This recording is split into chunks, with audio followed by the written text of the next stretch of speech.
ঈদ মানে খুশি, ঈদ মানে আনন্দ, ঈদ মানে প্রিয়জনের কাছ থেকে বেশি বেশি সালামি পাওয়া। সো হাই এভরিওয়ান, আসসালামু আলাইকুম। কেমন আছেন সবাই? আলহামদুলিল্লাহ, আমরা খুব ভালো আছি। সবাইকে ঈদের অনেক অনেক শুভেচ্ছা। ঈদ মুবারক। পবিত্র রমজান মাস শেষ হয়ে এলো, খুশির দিন, ঈদের দিন। আর এই ঈদের দিনে কি কি করলাম, কি কি রান্না করলাম, সবই থাকছে এই ভিডিওতে। তো চলুন শুরু করা যাক আমার ঈদ স্পেশাল ব্লগটি। তো ঈদের দিনের জন্য কি কি রান্না করব তা আমি ঈদের আগের দিন চাঁদ রাতে ইফতার করে তারপর আমি সব কিছু রেডি করে রেখেছি। কারণ ঈদের দিন খুব ভোরবেলায় ঈদের জামাত থাকে, তো একটা তাড়াহুড়া কাজ করে। তো ওই জন্য আগের দিনে আমি অনেক কিছু গুছিয়ে রেখেছি। তো এইখানে নিয়ে নিলাম সেমাই, যেটা রান্না করব। তারপর গরুর মাংস, চিকেন রোস্ট, ডিম বোনা, তারপর পোলাও, সব কিছুই রান্না করে তারপর রেখে দেব, যাতে করে খুব ভোরবেলায় খাওয়া দাওয়া করে তারপর ঈদের জামাতে যেতে পারে। তো এই যে পিঠাও বানাবো, আর এটা তেলের পিঠা। তো আর এইটা হচ্ছে আমি নিজে হাতে বানিয়েছিলাম, রোদে শুকিয়ে দিয়েছিলাম। তো এগুলো এখন তেলের মধ্যে ভাজবো। তো আমার মতো কে কে আছেন যারা ঈদের সব রান্নাবাড়া ঈদের আগের দিন রাতেই করে রেখে দেন, অবশ্যই আমার সাথে শেয়ার করবেন। আর এই তো তেলের পিঠা বানাচ্ছি, খুব সুন্দর ফুলে উঠছে সবগুলো পিঠায়, আর খেতেও বেশ দারুণ হয়েছিল। আর আমার বানাতেও খুব ভালো লাগছিল। দেখবেন যে পিঠা বানাতে যদি খুব সুন্দর হয় তাহলে কিন্তু খুব ভালো লাগে পিঠা বানাতে। অনেকগুলো পিঠা যেন একসাথে বানিয়ে ফেলা যায়, আর কোনো কষ্টও লাগে না। আর পিঠা যদি সুন্দর না হয় তাহলে কিন্তু মনটা খুব খারাপ হয়ে যায়। তো যাই হোক, তেলের পিঠাটা খুব সুন্দর হয়েছিল আর খেতেও বেশ দারুণ হয়েছিল। তো আমার সব রান্নাবাড়া শেষ করে ফেলেছিলাম। তো যাই হোক, তার পরের দিন খুব ভোরবেলায় উঠে গেলাম। ঈদের দিন, খুবই খুশির দিন। তো আলিফার আব্বু ঈদের জামাতে যাবে, আমার শ্বশুরও যাবে। তো তাই জন্য ওদেরকে একটু সেমাই পিঠা দিয়ে দিলাম।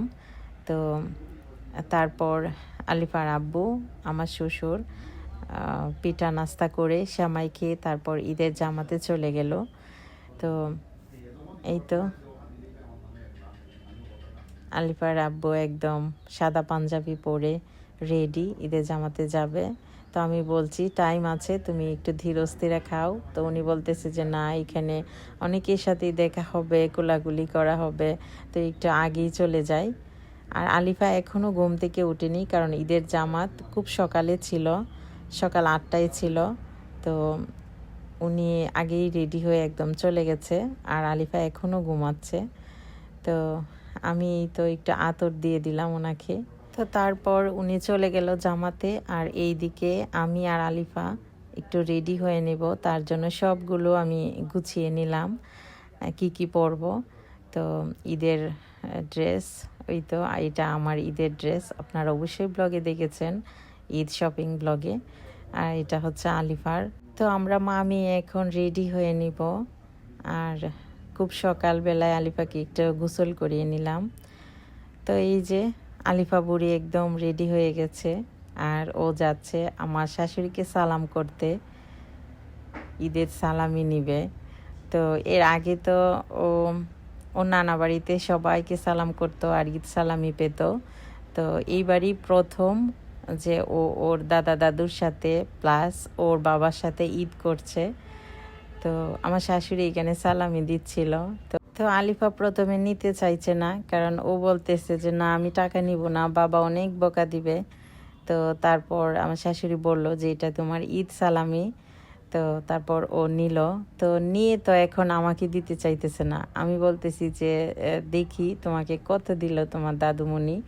তো বলতেছে যে না, আমার টাকা তোমাকে দিব কেন, ও দিতে চাইতেছে না। তো যাই হোক, তারপর আলিফাকে একটু কয়েকটা ছবি তুললাম, আলিফার কয়েকটা ভিডিও করলাম। আলিফার ড্রেসটা খুব সুন্দর, কালারটা খুব দারুণ, আর আলিফাকেও বেশ সুন্দর লাগছে। সবাই মাশাল্লাহ বলতে ভুলবেন না। আলিফা সব সময় কি করে, এভাবে ঘুরবে আর বলবে আম্মু আমার মাথা ঘুরাইতেছে। তো আমি বলি তো কেন এইরকম করো, তো বলে যে না আমার খুব ভালো লাগে, কিন্তু আম্মু আমার অনেক মাথা ঘুরায়, পাকনা বুড়ি সব বুঝতে পারে। তো তারপর আলিফা বুড়ি বলতেছে ওকে লিচু পেড়ে দেওয়ার জন্য। দেখেন এখন মাত্র লিচু হয়েছে, খুব ছোট ছোট, আর ওইগুলো একদম ছিঁড়ে, গাছটা অনেক নিচু, ওই জন্য ও আসলে ছুতে পায়। তো ও কি করে এইগুলো ছিঁড়ে ও খেলা করে। তো আমি বললাম যে এমনিতেই বড় গাছে এইবার লিচু হয়নি, আমরা খেতে পারবো না, এটা অনেকটা বড় গাছ, বাট এটাতে কোনো লিচু আসেনি, এসেছে ছোট দুইটা গাছে, আর ওইগুলো আলিফার জন্য আর টিকতেছে না। তো যাই হোক, তারপর আলিফার আব্বু চলে আসলো ঈদের জামাত থেকে, আর আমরা মা মেয়ে সালাম করে নিলাম। তো এখন সালামি দিতে হবে, আর ওনার কাছ থেকে এই প্রথমবার আমি সালামি পেলাম, সাথে আলিফাও সালামি পেল। তো উনি আমাদেরকে ওনার সামর্থ্য অনুযায়ী সালামি দিয়েছেন, আলহামদুলিল্লাহ। তো কে কে আপনাদের প্রিয়জনের কাছ থেকে সালামি পেয়েছেন কমেন্ট করে জানাবেন। প্রিয়জনের কাছ থেকে সালামি পেতে আসলে খুব বেশি ভালো লাগে। তো তারপর বাবা মেয়ের ফটোশ্যুট করে নিলাম, ভিডিও করলাম, আর আলিফা খুব খুশি, ওর বাবার সাথে এই প্রথম ঈদ করতেছে। অন্য সময় ভিডিও কলে ঈদ উদযাপন করে, তো ও খুব আপসেট থাকে, ও বলে বাবা কখন আসবে। ও কিন্তু বয়সের তুলনায় মাশাল্লাহ অনেক কিছু বোঝে, তো ওর বাবাকে খুব মিস করে।